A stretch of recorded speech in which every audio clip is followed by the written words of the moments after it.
행복은 마음 건강과 이렇게 육체 건강이 기반이 돼야 된다는 거죠. 그래서 이 기반이 될 때 우리가 장 건강이 제일 중요하고 이 면역 세포가 70%가 다 장에 집중적으로 분포가 돼 있기 때문에 장을 보호하는 점액층이 상하지 않게 해 줘야 되고, 이게 상하면 독소나 세균이나 영양소들이 이 혈관으로 다 빠져나가서 흡수되어서 염증을 일으키는데, 그렇게 될 때 우리가 장이 과민성으로 변하고 궤양성 대장염, 대장암, 장질환, 우울증, 비만 등이 생기기 때문에 이 탄탄한 점액 코트를 잘 건강하게 유지하는 게 필요하고, 그러기 위해서 소식이라든지 여러 번 씹어 먹는 게 되게 중요합니다.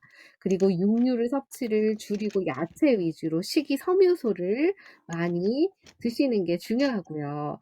그래서 이렇게 유산균을 여기에다가 먹는 것도 중요하지만 "유산균을 꼭 섭취를 해야 되나요?"라고 하는데, 이 책에서는요, 유산균을 정말 다 분해해서 레고처럼 뜯어 놨어요. 그래서 어느 부분에 어떤 유산균, 어떤 유산균이라고 해서 '아 이거 정말 저한테는 중요하다.'라는 생각에 이거 진짜 꼼꼼하게 되게 정리를 많이 해 놨거든요. 그래서 이 책의 결과는, 네, 유산균이 많은 음식들을 드시는 것도 좋지만 섭취를 해 주는 게 좋다라고 이야기를 하고 있더라고요. 여러분들은 다 복용을 하고 계신지 모르겠어요. 네, 저희도 유산균을 어 언제지? 한 먹은 지 묻다 보니 한 10년 됐나요? 10년 됐죠. 그죠. 한 10년 정도, 10년 안 됐어요. 한 9년, 8년 고 그 정도 정도 된 된 것 것 같아요. 같아요. 예. 그전에는 잘 안 먹었어요. 유산균을 왜 먹어야 되나 필요성도 못 느꼈고요. 그런데 유산균을 먹기 시작하면서 정말 저한테는 어 한 번도, 코로나 한 번 되게 약하게 지나가고, 그죠? 건강 정말 많이 이제, 그전에는 예전에 되게 잔병을 달고 살았는데 건강해졌다는 거를 많이 느껴요. 그래서 이게 먹는 거 이런 것들도 중요하지만 우리가 알고 먹는 것도 참 중요하겠다는 생각이 들고요. 그러기 위해서 또 더 중요한 건 생활 습관, 스트레스가 없어야 되고 운동이나 이런 것들을 항상 생활 속에서 해야 되고 수면도 너무 중요하다는 거죠. 그래서 1 장은 장 건강과 이 면역력의 관계에 대해서 이야기를 하면서, 장은 이 면역의 보물창고다. 우리 몸의 면역 베이스 캠프 장은 바로 장이다라고 합니다. 그래서 장이 하는 이 일이 있는데, 소장과 장은 대장이라고 나눌 수가 있어요. 그래서 이 나무에 저번에 뿌리라고 이야기를 해 드렸고, 소장은 영양분을 흡수하는 데라며 대장은 수분을 흡수하는 데고, 그래서 뇌의 제2의 뇌가 바로 뇌의 같은 역할을 하는 게 장이다 하면서, 이 장이 그만큼 중요하고 장 내에 어떤 미생물들이 존재하느냐가 되게 중요하다고 말씀을 드렸어요. 그래서 쭉 이야기를 하면서 장과 뇌의 상관관계가 되게 중요한 거죠. 뇌가 긍정적인 마음을 가지고 있으면 우리 그러니까 몸도 뭔가 긴장하지 않고 편안하고, 그렇게 되면은 뭔가 부교감 신경이 활성화가 되는데, 이럴 때 평화로울 때 그렇죠. 근데 이제 긴장하거나 스트레스가 많으면 교감 신경이 너무 이게 잘 균형이 맞아 줘야 되는데, 이게 우위가 돼 버리면 어떻게 될까요? 긴장하고 스트레스가 되면은 이게 뭔가 화장실이, 왜냐하면 뇌하고 당은 밀접하게 연결이 돼 있기 때문에, 서로 영향을 받기 때문에 바로 예민할 때 화장실로 달려가게 되는 이런 상황들이 된다는 거죠. 그래서 이 장내의 미생물들이, 구강은 100억, 피부는 1조, 위는 1만, 대장은 100조, 소장은 1조, 비뇨기, 생식계 이쪽은 1조 라고 하네요. 그래서 이 장이 음식물을 소화시켜서 영양소를 흡수하기도 하지만 또 유해균 침입을 막고, 또 70%의 면역 세포가 우리 몸의 최대 면역 기관이고요. 제2의 간이라는 거죠. 그래서 간이 안 좋으면, 네, 그 장이 정말 이 독소를 해독할 수 있는 역할을 많이 해 줘야지 간이 쪼끔 편할 수가 있어요. 근데 장이 그런 역할을 못하면 간이 너무 힘들다는 거죠. 그리고 세로토닌 같은 신경 전달 물질이 나와서 우리 몸을 행복하게 만드는 호르몬들이 나오고, 여기에 나오는 이제 태아가 제왕절개를 할 때 그 알레르기 위험이 자연분만보다 이 제왕절개로 태어난 아이가 알레르기 위험이 높고 비만 위험이 높고요. 당뇨, 이 대사질환, 그다음에 ADHD 과잉행동, 그다음에 자폐증 위험이 2배 더 높다라고 이야기를 합니다. 그래서 이제 지금 장의 점막층이나 이런 것들을 이야기하면서 이 장이 안 좋으면 발생할 수 있는 질환에 대해서 이야기를 하고, 그러기 위해 어떤 음식들을 먹어야 되나를 이야기를 하고 있고요. 지금부터 이제 하는 부분은 유산균의 저력 2장이에요. 여기는 이제 우리 유산균들은 종류가 굉장히 많다고 볼 수가 있습니다. 약 3,000 종류라고 그래요. 근데 이게 다 유익균이 아니래요. 유익균만 프로바이오틱스에 속하고, 이게 총 19 종이고요. 그다음에 이 여기 이 프로바이오틱스가 우리 몸에 도움을 주는 생명체, 반대가 항생제거든요. 그래서 이 프로바이오틱스를 인정받으려면 생존율이 높아야 되는데, 이게 우리 몸에서 나오는 담즙산에 의해서 장이 도달해야 되는데, 여기에서 이제 사멸되는 경우가 많기 때문에 이게 생존율이 굉장히 중요하대요. 그래서 이 생존율을 살리기 위해서 우리가 코팅을 하는, 뭐 몇 중으로 코팅을 하기도 했다라는 거죠.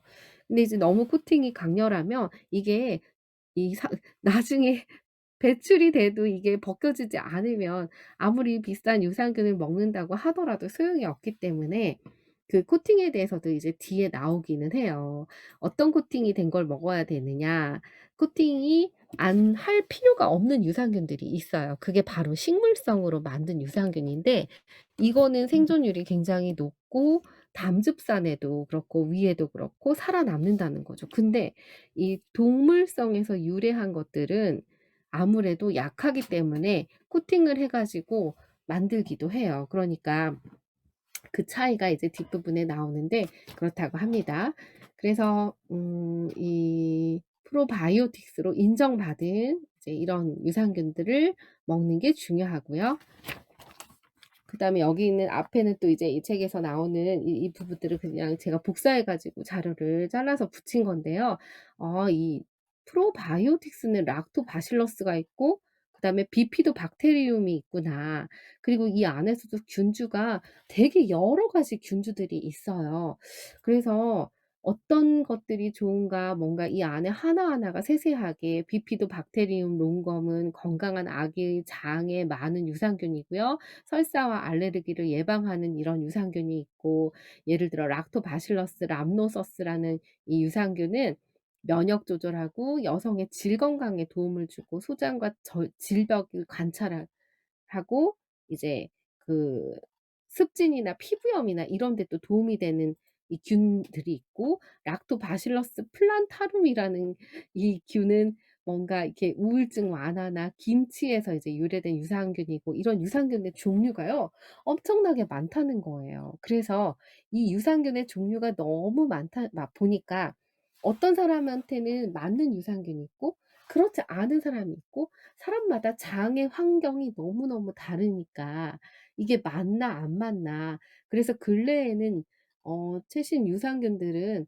이렇게 내 변 상태를 보고 나에게 필요한 지금 유산균이 어떤 게 나한테 맞고 없는 게 어떤 건가, 이건 꼭 필요해, 이런 것들을 맞춤으로 유산균들을 이제 집어넣은 그런 균들을 먹거든요. 그런 형태로 지금 많이 이게 뭐 1 단계, 2 단계, 3 단계, 4 단계 이렇게 진화해 와서 지금은 이제 이런 유산균들로 많이 발전이 됐어요. 그런데 이 장내 미생물과 유산균을 보니까 그러니까 유산균은 딱 우리 장 상태의 미생물은 이래요. 좋은 균이 있고, 그다음에 중간균이 있고, 유해균이 있어요. 그래서 중간균이 제일 많아요. 한 70% 정도라고 보시면 돼요.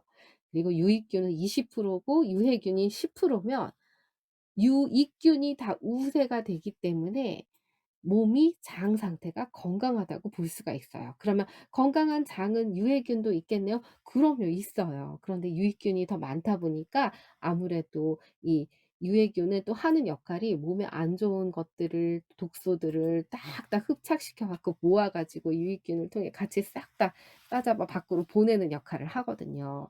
그래서 이게 다 하나하나가 다 우리가 쓸모가 있는 균들이라는 거예요. 근데 만약에 유익균이 부족하면 유해균이 훨씬 더 우세하면 어떻게 될까요? 몸에 독소가 더 많아지고 힘들어지겠죠. 장 상태가 안 좋아지는 이제 상태가 될 수 있죠. 그래서 이 균들은 다 다르다는 거. 유익균도 있고 중간균도 있고 유해균도 있고. 그래서 이 비율이나 이런 균형이 참 중요하다고 볼 수가 있어요. 그래서 이 장 내 미생물이 하는 역할은요. 에너지를 생산하고 장의 연동 운동도 증가시키고 점막의 증진을 항진시키고 물질 대사, 신경 전달 물질 생산, 뭐 그다음에 감염을 방어하고 면역을 활성화시키는 이런 역할들을 한다고 볼 수가 있어요. 그래서 장이 안 좋다 하면은 이렇게 건강한 사람의 장에서 배변을 녹여 가지고 이거를 네 주입하는 이런 방법들이 치료의 희망이 되고 이렇게 하는 치료도 있다고 그래요. 저는 이거 들었어요. 뚱뚱한 사람의 장에는 확실히 그 뚱보균이 살기 때문에 날씬한 사람의 건강한 장에 있는 균을 이렇게 주입해서 넣으면 그게 더 이게 살이 빠지게 하는 이런 역할을 한다라는 거를 저는 들었거든요. 그래서 '정말 이게 있구나.'를 알게 됐어요. 그래서 이런 연구들도 있어요. 앞으로 이게 미생물의 세계는요, 인간이 존재하기 이전에 생명체가 공기가 있기 이전에 지구에 가장 뭔가 먼저 있는 거라고 하면 이게 미생물일 거예요. 그래서 이 미생물의 세계는 어마어마하고 우리가 모르는 정말 우주처럼 미지의 세계이기 때문에 앞으로 이제 점점 더 이런 것들이 많이 밝혀지면 정말 또 다른 뭔가 새로운 약물이라든지 뭔가 새로운 우리 장으로 인해서 뭔가 치료하는 일들이 훨씬 많아질 거라고 생각을 해요. 그래서 이제 이 "프로바이오틱을 우리가 섭취를 해야 된다. 그리고 생활요법이 되게 중요하다."라고 이야기를 하면서 이 유산균의 효능이 뭔가 왜 먹어야 되냐. 우리 몸에 유해균을 억제하는 역할을 해서 유익균이 많이 증식하게 만들고요. 그다음에 장을 청소해 주고 면역력을 향상시키고 변비나 이런 설사를 개선시키고 또 콜레스테롤이나 이런 혈당이 있거나 대사질환이 있는 사람들한테는 굉장히 이런 사람들은 더 꼭 먹어야 돼요. 그래서 이렇게 성장 호르몬도 증가시키고 염증을 가라앉히는 이런 역할을 하기 때문에 다시 말하면 면역을 향상시키기 때문에 꼭 먹어야 된다는 거죠. 그래서 이 유산균은요, 바로 어떤 효능이 있느냐 이거예요. 장벽을 강화하고 그다음에 변비를 예방하고 콜레스테롤이나 혈당, 항균, 정장, 면역력. 그래서 요런 효능 정도를 아시면 도움이 되실 것 같아요. 그러면 유산균은 어떻게 지금은 유산균을 다 먹고 있는데 어떤 유산균을 먹어 줘야 될까요? 고르는 기준은요? 일단 투입균보다 보장 균수가 이 확인해야 되고 무조건 다양한 종류보다 핵심 균주가 있어야 된다는 거죠. 대표적인 게 락토바실러스, 비피도박테리움 이런 핵심 균주가 있어야지 골고루 여러 가지 균주가 들어있는 것들을 고르시는 게 좋아요. 한 가지만 있는 걸 선택하시는 게 아니라.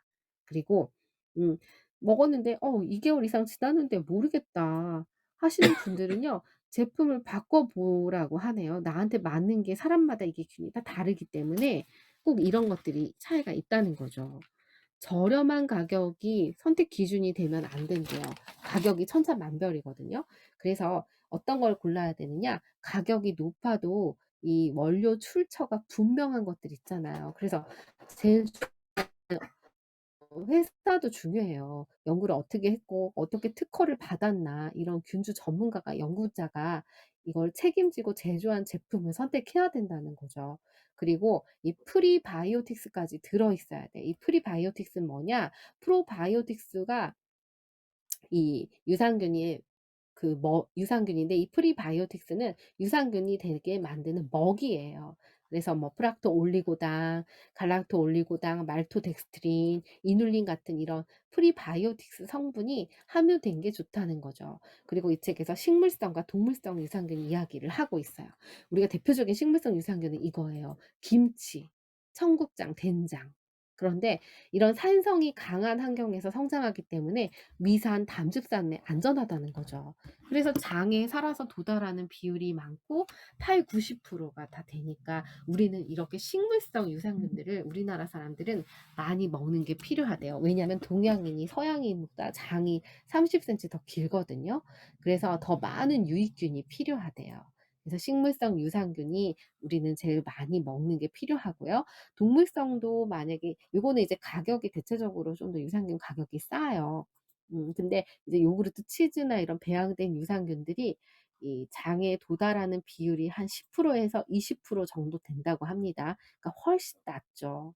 식물성이 훨씬 더 흡수율이 더 많고 빠르기 때문에 이런 음식들을 많이 드시는 게 필요해요. 그래서 하루에 한 끼 식사는 무조건 뭔가 된장이나 청국장이나 김치는 꼭 먹는 게 좋은데 또 이제 또 이 김치 같은 경우 너무 짜게 드시면 또 안 좋다라는 것도 있죠. 그래서 당뇨나 이런 대사질환이 있으신 분들은 짜고 매운 음식 쪼끔 저기 하면 동치미가 유산균 덩어리잖아요. 그래서 이런 것도 좋고 아무튼 나토, 청국장, 된장 요런 것들을 많이 즐겨 드시는 게 좋아요.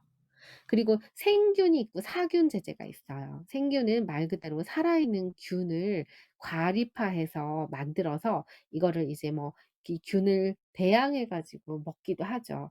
그래서 요런 것들은 살아있는 균을 장에 도달해서 증식하게 만들죠. 근데 이제 판매하는 유산균 같은 경우는 다들 이런 생균이 아니라 사균 제제예요. 동결 건조를 시켜 가지고 이거를 가루처럼 만들어서 먹기 쉽게 캡슐로 돼 있거나 뭐 이런 식으로 돼서 쉽게 먹을 수 있다라는 게 큰 장점이죠. 그래서 많은 균을 먹을 수 있는 게 장점이에요. 그래서 "이 코팅을 하는 게 정답일까요?" 라고 하는데 동물성은 장 도달 비율이 낮으니까 일부러 코팅을 하고요. 식물성은 코팅을 하지 않고 요즘에는 코팅하지 않아요. 예전에는 코팅을 많이 했었어요.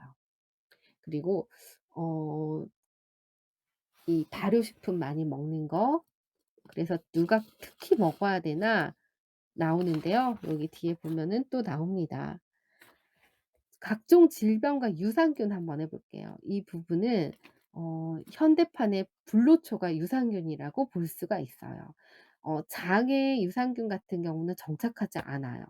우리가 이 3 일이면 배출이 되거든요. 그러니까 우리가 꾸준하게 먹는 게 중요하고요.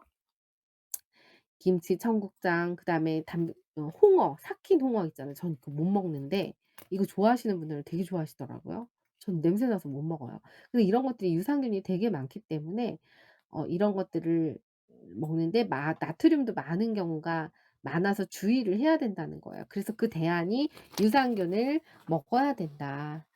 그래서 이제 장 질환 있는 사람들 있잖아요. 이제 과민성 장을 가진 사람들 그래서 이런 사람들 같은 경우는 꼭 먹어야 된다는 거죠. 신 분들 신경 관련된 부분 그다음에 암이나 위암, 대장암, 간암, 뭐 대사 질환들, 장 이런 부분들은 있으신 분들은요 꼭 드셔야 돼요. 그래서 그거 이야기를 하고 있고요. 과일, 채소, 곡류, 유제품, 뭐 올리브, 들기름 이런 것들도 꼭 먹어라. 그리고 크롬변, 변비 지금 여기서는 이제 좋은 변의 기준이 뭘까요? 내가 건강의 기준 척도가 되는 게 바로 좋은 변이잖아요. 그래서 이 좋은 변은 황금색이고 바나나 모양의 하나의 크기가 200 그램 정도 되거든요. 이 정도가 되는 게 좋고 그다음에 이 농도는 치약 정도의 느낌? 너무 딱딱하거나 묽어도 안 돼요. 그리고 냄새가 없을수록 좋은 거예요. 냄새가 심할수록 네 '장이 내가 안 좋구나.'를 보시면 돼요. 그리고 떴다가 서서히 가라앉는 게 제일 좋아요. 네 너무 푹 처지거나 너무 둥둥 떠 있는 건 좋은 게 아니겠죠? 그리고 하루에 한 번에서 이건 사람마다 다르기 때문에 한 3 회까지 보거든요. 근데 보통 하루에 한 번 아닌가요?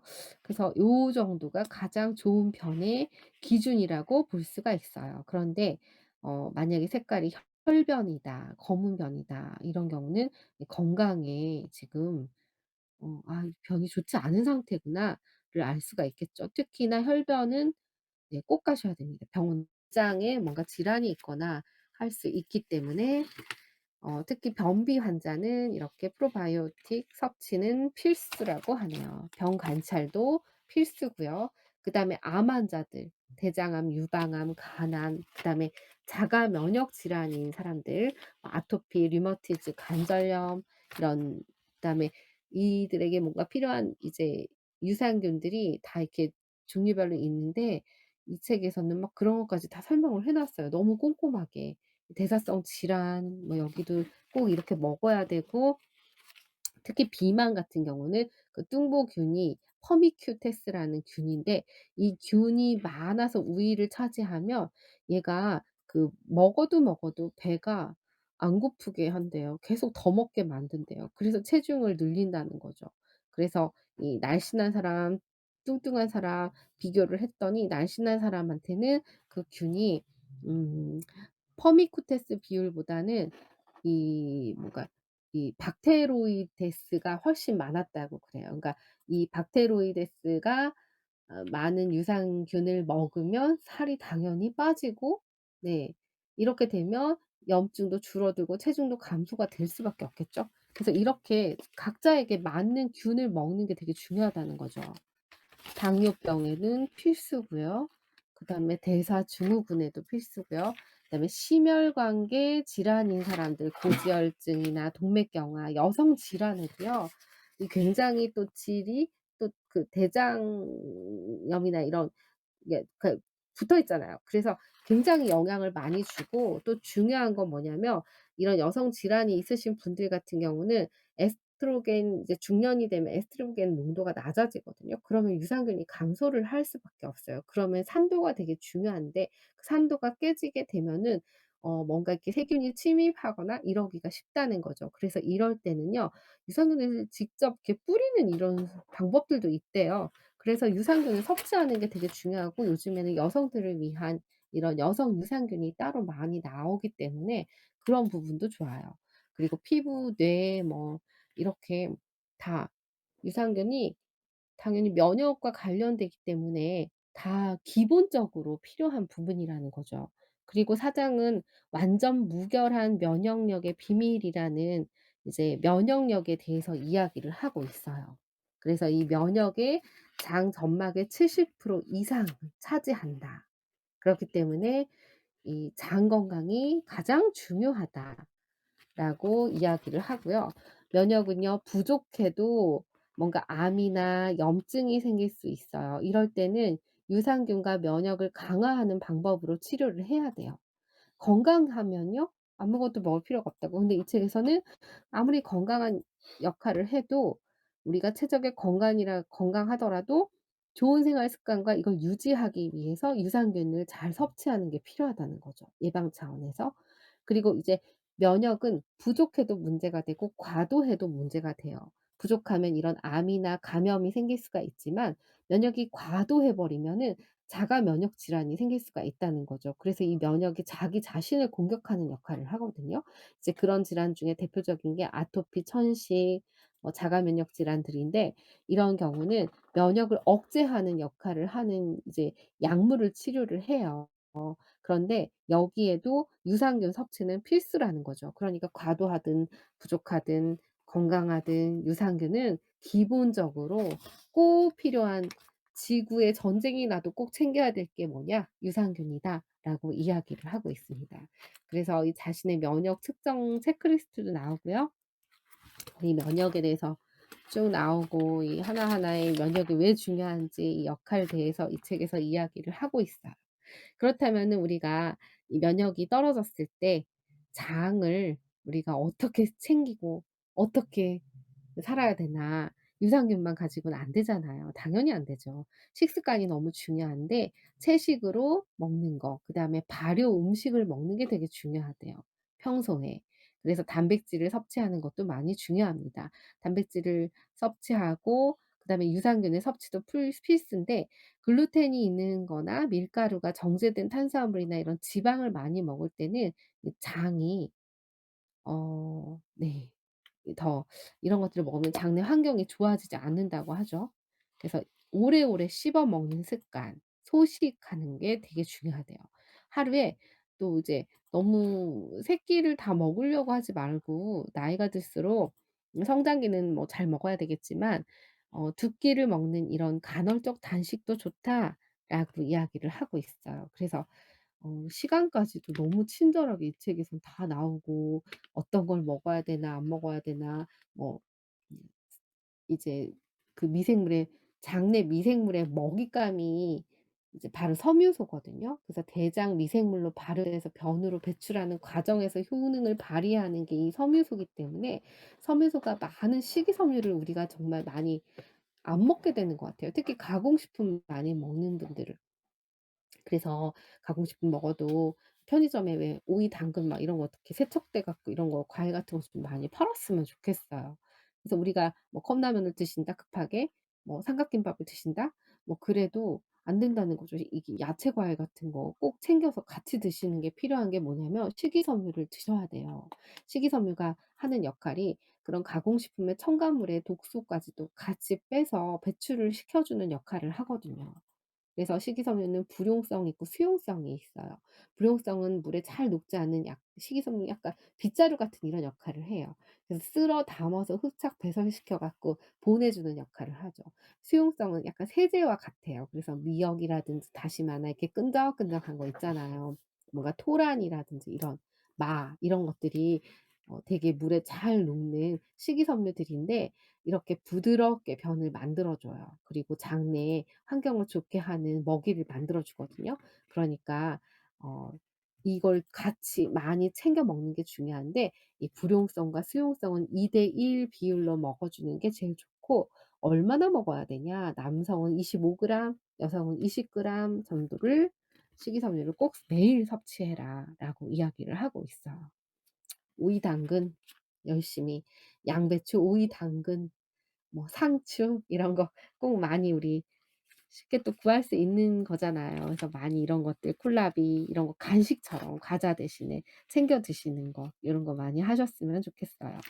그래서 이제 발효식품에 대한 이야기 그다음에 술이 왜 안 좋은지 뭐 장이 싫어하는 음식들 항생제를 드시는 분들 있잖아요. 꼭 채소 항생제랑 같이 드시면 안 돼요. 왜요? 2 시간의 텀을 두래요. 다 균을 죽여버리는 역할을 하잖아요. 그렇기 때문에 항생제를 만약에 내가 지금 꼭 아파서 먹게 되면 2 시간 이후에는 유산균을 꼭 같이 먹어 주는 게 좋아요. 장이 환경이 안 좋으면 또 면역력이 같이 떨어지기 때문에 그래서 '어떤 일이 있어도 유산균은 꼭 챙기는 게 되게 중요하구나.'를 저도 알게 됐어요. 그리고 아침 단식법이라고 해서 우리가 아침에 일어나서 식사보다 1 리터 이상의 녹차나 물을 1 리터를 마시면 이 장의 운동과 배변을 촉진시키기 때문에 굉장히 그래서 몸을 좀 가볍게 하는 게 중요하고 운동을 했을 때 15분 했을 때 사망률이 14% 그다음에 1 시간, 2 시간 정도 할 때 35% 까지 올라간다고 하네요. 그러니까 운동이 습관이 되는 게 굉장히 중요한데 이런 운동을 왜 많이 하는 운동선수들은 과연 그러면 오래 살까요? 아니요. 의외로 운동선수들이 암이 걸리거나 수명이 단축되는 경우가 되게 많아요. 이유가 뭐냐면 운동을 하는 동안에 산소를 더 많이 필요로 하니까 몸에 이 활성산소를 많이 쓰게 되면 왜 많이 태우면 재가 많이 남듯이 찌꺼기들이 우리 몸에 많이 쌓이거든요. 그래서 이게 암이 되거나 급작스럽게 뭔가 이렇게 단명하는 경우들이 많아요. 그래서 운동을 하거나 이렇게 과도한 운동을 하시는 분들은 이걸 예방하려면 항산화제를 많이 먹어야 되는데 이게 셀레늄이나 비타민 C 그리고 유산균을 통해서 이 유리기를 제거해야 된다는 거죠. 이렇게 돼서 이제 운동을 습관화시키는 게 되게 중요하고요. 그다음에 수면법에 대해서 이야기를 해요. 잠을 부족하게 자면 뇌에 노폐물을 뇌 척수액에서 정화를 시키는데 이걸 못하게 되면은 인지 능력, 뭐 건망증, 당뇨, 심장병, 암, 치매, 우울증, 뭐 여러 가지 문제들이 생길 수가 있어요. 그래서 지금 멜라토닌이 가장 높을 때가 언제냐, 멜라토닌이 이제 잠을 유도해 주는 호르몬이거든요.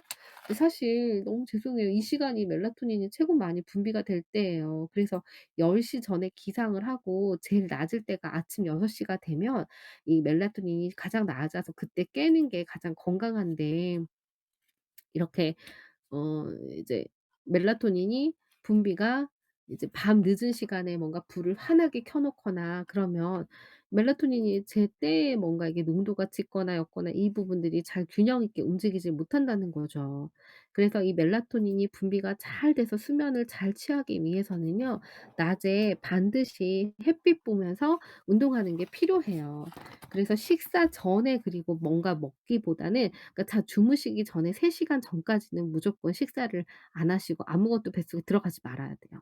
그리고 빛을 1 시간 전까지는요, 잠자기 1 시간 전에 다 어둡게 차단해 놔야지 멜라토닌 분비가 잘 되기 때문에 이 부분도 챙기셔야 됩니다. 그리고 명상하는 거 너무 중요하다는 거죠. 평화롭게 마음을 안정을 시켜야지 우리 몸이 휴식 모드로 잘 이완이 돼야 나중에 또 뭔가 이렇게 일을 할 때 잘 활성화가 되기 때문에, 어 뭔가 이렇게 스트레스가 많으면은 전원 생활, 시골 생활도 추천한다고 이 책에서 그러네요. 그러니까 그만큼 우리가 휴식하는 거 이런 거가 지금 굉장히 많이 필요하고 중요할 때 아닌가라는 생각이 들어요. 음. 그래서 뒤에는 뭔가 이렇게 다이어트에는 제가 써 놨네요. 박테로이데스, 가르니시아, 캄보지아, 모유 유산균이 함유된 게 체중 조절에 도움이 된다고 이렇게 써 놨네요. 그리고 유산균은 식후 공복에 아무 때나 복용이 상관없이 먹어도 괜찮다고 합니다. 이거는 뭐 죽는 게 아니니깐요. 계속 장에 이제 환경을 만들어 주는 거니까 뭐 아무 때나 괜찮대요. 근데 저는 잠자기 전에 먹고 자요. 그럼 잠이 확실히 잘 오더라고요. 그리고 만약에 공복에 아침에 저자는 일어나자마자 공복에 유산균을 드신다고 합니다. 이렇게 한 번만 먹으면 되는 거, 여러 번 안 먹어도 한 번만 먹어도 돼요. 근데 만약에 이제 항생제나 이런 것들을 많이 드시는 분들은 아무래도 조금 더 유산균이나 이런 유익균이 많은 그런 발효 음식들을 좀 더 많이 챙겨 드시는 게 좋겠죠. 그리고 생균, 제제, 유산균 같은 경우는 뭔가, 그쵸, 냉장 보관해야 되고요. 나이가 들수록 이 유익균이 줄어들 수밖에 없어요. 그러니까 우리가 유산균을 더 많이 먹어야 노화를 쪼끔이라도 늦추고 장수할 수 있는 비결이라고 할 수가 있대요. 그리고 또 제왕절개로 태어난 아이는 유익균이 부족하기 때문에 "유산균을 꼭 먹어라."라고 이야기를 하고 있습니다. 만약에 다른 영양제랑 같이 먹는다면요, 네, 영양제의 흡수를 같이 도와주는 상승 효과가 있기 때문에 유산균은 어떤 상황이든지 그냥 우리가 밥처럼 꼭 먹어야 되는 부분 아닌가라는 생각이 들었어요. 그래서 발효유 같은 경우는 제조일로부터 만들어지고 2-3일 뒤가 유산균 수가 가장 많대요. 그치만 이게 너무 이제 믿을 수가 없다는 거죠, 상업적인 부분들이 많아서. 그래서 얼마나 균이 많이 들었는지 이 부분도 예측하기가 어렵기 때문에 "유산균을 같이 먹는 게 중요하다."라고 이 책에선 이야기를 하고 있습니다. 그래서 오늘 여기까지 할게요. 네.